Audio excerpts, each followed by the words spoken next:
Salam damai sejahtera di dalam nama Tuhan Yesus Kristus untuk kita semua dimanapun berada. Firman Tuhan yang akan kita renungkan diambil dari surat 1 Petrus pasal yang pertama ayat 15 sampai dengan 16. Demikianlah firman Tuhan. Tetapi hendaklah kamu menjadi kudus di dalam seluruh hidupmu, sama seperti Dia yang kudus, yang telah memanggil kamu, sebab ada tertulis, kuduslah kamu, sebab aku kudus. Sebelum kita bersama-sama merenungkan ayat firman ini, mari kita terlebih dahulu berdoa kepada Tuhan Allah kita. Allah Bapa yang bertakhta di dalam kerajaan surga, pada hari ini kami mau merenungkan firman-Mu. Kiranya Roh Kudus memberikan pencerahan kepada kami, agar apa yang kami kenal dan ketahui dari firman-Mu, kami dapat lakukan menurut kehendak-Mu sendiri. Ya Bapa, kasihanilah kami dan berilah kami kekuatan oleh Roh-Mu untuk menjadi pelaku firman. Kiranya damai sejahtera Kristus yang memerintah hati dan pikiran kami, itulah yang memenuhi kami untuk mengenal firman-Mu. Berkat-Mu atas kami ya Tuhan, dalam nama-Mu Tuhan Yesus kami berdoa bersyukur. Amin. Bapak, Ibu, Saudara yang kekasih di dalam Kristus, status kudus dari seseorang ditentukan oleh Tuhan Allah berdasarkan pada panggilannya yang mulia. Mengapa demikian? Karena kita tahu bahwa setiap orang sudah bernatur dosa, sudah berbuat dosa, dan kecenderungan hatinya melakukan kejahatan kepada Tuhan dan sesama. Pada fakta ini, kita akhirnya tahu dan sadar bahwa memang tidak ada seorang pun yang memiliki hidup kudus. Bagaimana seseorang dapat disebut orang-orang kudus? Tentulah berdasarkan pada penetapan Tuhan Allah sebelum segala sesuatu ada dan diciptakan. Di dalam kekekalan, Allah telah menetapkan sebagian orang menjadi umat-Nya, yaitu orang-orang yang diciptakannya berdasarkan pada rancangannya yang kekal dan abadi.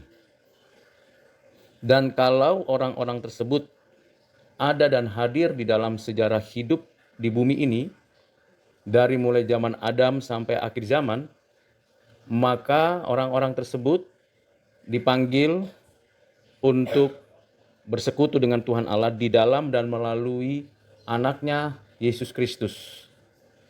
Di dalam kasih yang sempurna, setiap orang berdosa yang berdosa karena perbuatannya kepada Allah, dibawa oleh Roh Kudus, dipersekutukan dengan Kristus di dalam kematiannya di atas kayu salib dan kebangkitannya dari kuburan.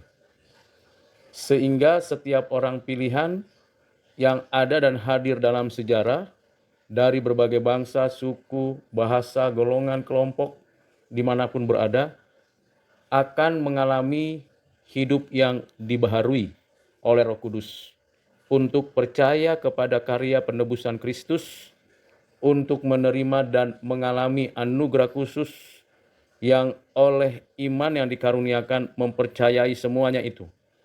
Dan Roh Kudus yang menerapkan karya penebusan Kristus, anugerah khusus, serta iman yang menyelamatkan atas orang-orang pilihannya sepanjang hidupnya sampai selama-lamanya. Orang-orang yang sudah dilahir barukan, dibenarkan, dan diadopsi oleh Bapa menjadi anak-anaknya, mengalami proses pengudusan. Pengudusan seumur hidup. Sejak seseorang dengan mulut mengaku, dengan hati percaya bahwa Yesus Kristus adalah Tuhan dan Juru Selamat. Tuhan dan Juru Selamat satu-satunya penebus hidupnya. Dan bukan hanya itu saja, orang-orang yang telah ditetapkan, dipilih dan menerima keselamatan, dimeteraikan penebusannya oleh Roh Kudus sebagai jaminan bahwa ia pasti beroleh hidup kekal dan pasti menerima kehidupan setelah kebangkitan di langit dan bumi yang baru. Atas anugerah, janji, dan kemurahan hati Tuhan, maka orang-orang pilihan tersebut akan terus dipimpin, diarahkan untuk hidup kudus. Kudus itu artinya dipisahkan dari seluruh kehidupan duniawi, seluruh kehidupan berdosa, dari seluruh kehidupan kesesatan, dan dikhususkan untuk memuliakan Allah dan menikmatinya seumur hidup dan selama-lamanya. Jadi dengan kata lain, setiap orang yang percaya kepada Allah Bapa, Anaknya Tuhan Yesus Kristus dan Roh Kudus, sepanjang umur hidupnya sampai kematian tiba, orang-orang tersebut akan mengalami suatu proses pengudusan yang disebut progressive sanctification. Pengudusan itu bukan hanya berbicara tentang saya tidak lagi berdusta, mencuri, malas, berzina, dan sebagainya, tetapi juga adalah saya harus hidup benar, bertutur kata yang benar, menjalankan segala kehendak Tuhan, mengikuti apa yang Tuhan perintahkan. Dalam hal ini, proses pengudusan bersifat objektif dan bersifat progresif. Objektif maksudnya tiap-tiap hal di dalam kehidupan kita bagi orang percaya itu akan terus diperjuangkan untuk sungguh-sungguh hidup kudus dan berkenan kepada Tuhan Allah. Berupaya untuk mengerjakan pekerjaan Tuhan dengan sungguh-sungguh. Berupaya untuk menggunakan kata dan kalimat yang suci dan memikirkan pikiran-pikiran Kristus, pikiran-pikiran Allah, pikiran-pikiran Roh Kudus, sehingga totalitas hidup orang-orang kudus terlihat dan terbukti dari buahnya. Buah iman, buah karakter, buah pelayanan, dan buah penginjilan. Keseluruhan hasil dari proses pengudusan yang dikerjakan Roh Kudus melalui firman-Nya, karyanya yaitu Alkitab, terbukti dari progresivitas persekutuannya dengan Tuhan Allah, persekutuannya dengan sesama, dan terbukti dari kekaryaannya atas sesama sehingga makin lama makin berguna. Rasul Petrus memberikan suatu peringatan kepada jemaat untuk tetap hidup kudus secara total. Sama seperti Allah yang adalah kudus, yang membenci dosa, yang tidak menyukai tipu daya, yang sungguh-sungguh setia atas apa yang dijanjikannya. Dengan kata lain, apa yang diperingatkan oleh Rasul Petrus kepada kita sebagai umat Allah, ialah kita terus-menerus bukan saja mempertahankan status sebagai orang-orang yang kudus, yang dikuduskan, tetapi juga memperjuangkan hidup kudus dalam berbagai dimensi kehidupan kita di dalam struktur sosial yang ada di dalam kehidupan kita.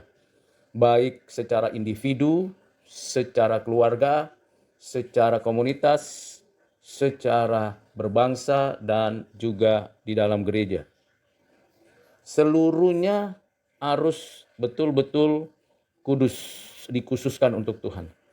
Tidak ada lagi terminologi dualisme atau terminologi ini untuk Tuhan, yang ini untuk dunia.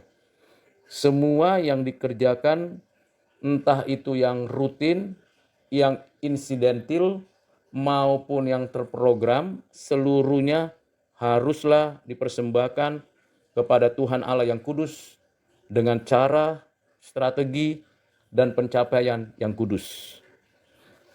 Ini memang tidak mudah karena kita akan berhadapan dengan diri kita yang seringkali menarik kita untuk berupaya meminta kita memuaskan apa yang disebut kedagingan, keinginan mata, keinginan diri, keangkuhan hidup. Itulah sebabnya Kristus mengatakan kepada murid-muridnya, sangkal diri, pikul salib. Karena itulah hal-hal yang seringkali menghalangi kita hidup kudus. Yang kedua, kita tahu setan, roh jahat, kuasa kegelapan yang masih bercokol, berada dan beredar di bumi ini di antara manusia dan bahkan bersama-sama dengan manusia berdosa melakukan kejahatan dan dapat menjebak orang-orang yang dikuduskan untuk melakukan keberdosaan di hadapan Tuhan. Yang ketiga, memang ada orang-orang yang disebut sebagai orang-orang kaum reprobat atau yang tidak terpilih. Mereka menjijikkan segala kebenaran, kebaikan, keadilan, dan kesucian. Mereka sangat-sangat tidak suka dengan hidup yang berkenan di hati Tuhan. Sangat-sangat melakukan pemberontakan kepada hidup yang suci. Bahkan mereka tidak mau mendengar apa itu kebenaran dan menindas kebenaran. Mereka hidup sesuka hati sendiri, bahkan bersama-sama dengan orang-orang kaum reprobat. Dan ini merupakan sebuah fakta yang kita bisa saksikan sehari-hari. Mereka tidak akan mungkin bertobat, mereka tidak akan mungkin datang kepada Tuhan. Namun mereka bisa saja beragama, bisa saja tidak beragama. Mereka inilah yang juga akan mengganggu proses pengudusan kita dan kita harus berjuang. Dalam kita menjalankan perintah Tuhan untuk hidup kudus, kita sesungguhnya sangat lemah dan rapuh. Karena lawan kita bukan hanya iblis dan orang jahat, tetapi juga diri kita. Sementara kita sendirian dan kita ingin berjuang melawan keberdosaan, dampaknya, dan pengaruhnya di dalam hidup kita dan lingkungan kita. Bagaimana kita bisa mempertahankan hidup kudus? Dengan membaca, merenungkan, melakukan firman Tuhan setiap hari. Dengan berdoa, memohon belas kasihan dari Tuhan Allah. Dengan perlindungan, pertolongan dari Roh Kudus. Agar kita diinsafkan terus akan dosa, kebenaran, dan penghakiman. Agar kita juga diberikan kekuatan untuk melawan segala godaan, cobaan dari orang jahat dan dari setan. Kita pasti akan jatuh bangun menjalani kehidupan yang kudus. Tidak ada seorang pun yang melakukan kehidupan yang kudus yang bersifat langsung jadi dan sempurna. Semuanya diproses, semuanya diuji, sampai batas-batas Tuhan mengizinkan. Dan memang kita akan jatuh bangun. Namun Tuhan Allah yang mengasihi kita, yang telah menetapkan kita menjadi umatnya, kita akan ditarik kembali, dibawa kembali, dan diperbaharui kembali. Kalau kita melihat kurva pertumbuhan rohani kita, maka kita akan melihat ada proses yang dimana kita akan terlihat naik, tetapi juga pada waktu tertentu kita akan turun dan jatuh, dan bahkan hampir-hampir putus asa. Tetapi Tuhan punya kuasa, punya kemampuan, punya kekuatan untuk menarik kita kembali, untuk kita boleh bersama Tuhan kembali, menjalani kehidupan yang Tuhan kehendaki. Bapak, Ibu, Saudara yang kekasih di dalam Kristus, semua prinsip pengajaran yang dapat didengar melalui renungan ini, kiranya itu dapat kita aktualisasikan dalam keseharian kita. Tidak mudah untuk memilih dan memilah kata yang tepat, tidak mudah untuk bertindak yang berkenan di hati Tuhan, tapi percayalah bahwa Tuhan tidak membiarkan kita sendirian. Kalau gagal, jangan mundur, tapi terus maju. Kalau pernah jatuh, jangan biarkan kita terperosok sampai kita putus asa, tapi kita segera meminta belas kasihan Tuhan. Seperti yang Tuhan katakan melalui Rasul Yohanes dalam 1 Yohanes pasal 1 ayat 9, jika kita mengaku dosa kita, maka Ia setia untuk mengampuni segala dosa kita. Namun jangan pula kita karena kasih-Nya sengaja berdosa, sengaja melakukan kejahatan sama seperti orang dunia. Tidak demikian. Makin tambah usia, makin tambah kedekatan kita dengan Tuhan, makin banyak kita menjadi pelaku firman, maka seharusnya makin punya kepekaan rohani dan makin tumbuhlah kehidupan kita yang berbuah seperti yang Tuhan kehendaki. Kiranya apa yang saya sampaikan dapat bermanfaat untuk kita semua dan Tuhan Yesus memberkati. Mari kita berdoa. Bapa Surgawi, di dalam nama Tuhan Yesus, kami tidak mampu untuk hidup kudus dengan kekuatan kami sendiri. Kami sadar bahwa kami lemah, rapuh, dan bahkan kami sering putus asa dengan keadaan kami yang berdosa. Tapi kami bersyukur karena Roh Kudus selalu mengingatkan kami akan dosa, kebenaran, dan penghakiman. Roh Kudus selalu membawa dan menuntun kami untuk hidup benar, mengenal Kristus dan memandang kepada Kristus yang duduk di sebelah kanan Allah. Itulah sebabnya kami terus berharap kepadamu ya Bapa, dan kasihanilah kami. Pimpin dan sertai kami Tuhan, di dalam menjalani kehidupan yang kudus, sampai akhir hidup kami dan sampai selama-lamanya. Inilah doa dan permohonan kami yang kami sampaikan hanya di dalam nama Tuhan Yesus Kristus. Amin.